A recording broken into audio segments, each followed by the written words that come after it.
from Austin, and you guys know what K-Zone is? Yeah. Thank God, because I was on Yelp when I came back to visit family, and this lady, she's like, well, it's my first year in Cali, and I moved here from Texas. Do you guys know where I can get some good stuff? And basically, the whole thread was basically stuff like, what am I missing here? Why do you keep calling it queso? Do you want to dip a chip in cheese? Yeah, that's what we want to do. I mean, if you basically, for you stupid Californians, except for that guy over there, he's from South Texas.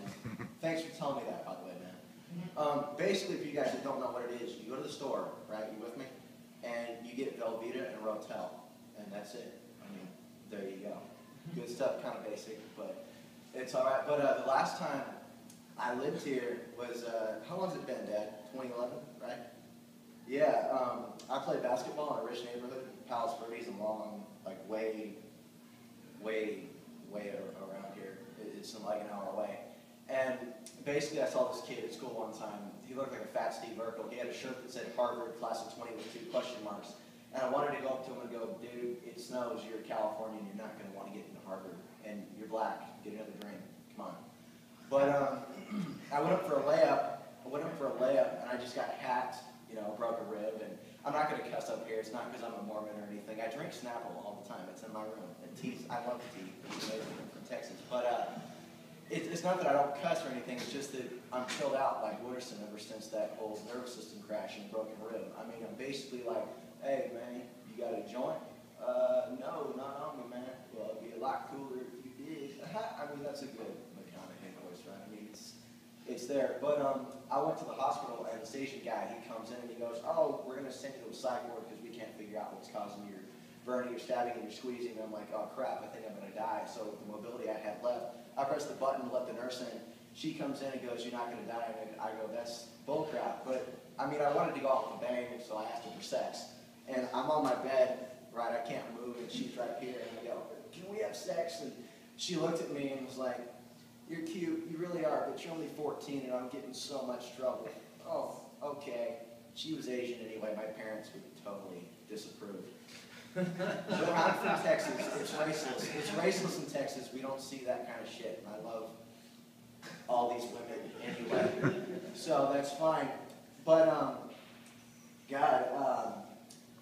I got out of there and they're like, well, we didn't find anything, you're going to have to go to a psych ward. Parents are like, well, fuck this, we're going to get you out of the hospital. And these guys were like, well, we're actually surprised that your son didn't kill you. And they're like, that's a weird phone call to get. Like, yeah, we're surprised that your son took all this pain so well he couldn't move. We thought he'd kill you by now by like stabbing you with those really hard pillows or that stale food that you get in hospitals. That's a good diet tip, by the way. I mean, if you want to diet, break your leg in 7 different places, go to a hospital.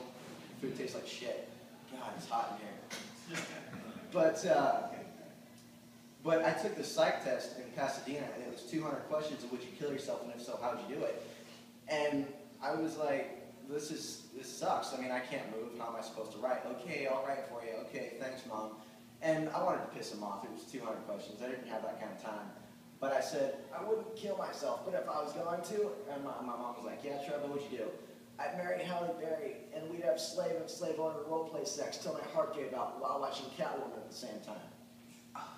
Oh, well, we can't put that because that's totally not cool. Well, we put it, and it turns out that I was one of the most positive people that they ever tested. And, I mean, 2 years later, I went undiagnosed. My parents had to feed me, wipe my ass. I mean, that's probably why my mom got breast cancer, because of all those shit stains, skid marks. But 2 years later, they were like, yeah, you know, your nervous system crashed. We'll get you on ketamine, Special K, great drug. I actually hired a hooker one time to take care of me when I was sick, because some days, surprise, surprise, I'm in my apartment, can't move. She comes over, oh my God, you took ketamine to get you to walk again, and that's why you're hugging the wall? Well, I took Special K too, because I know this shit, because I'm a hooker, I know people, and I had it in a capsule one time. I took the lid off, I ate the powder, it was good shit. You got yours in liquid, right? Yeah, well, give me my money, Trev. I mean, I asked for $500, but I know you're sick and you can't move. You're crying when I'm hugging you. This is terrible. I'm going to give you a huge discount. How about $40? $40, I think. Yeah, I have that in my wallet. Oh, okay. And you made a new friend today. Call me tomorrow. Seriously. I want to hug before I go. Oh, okay.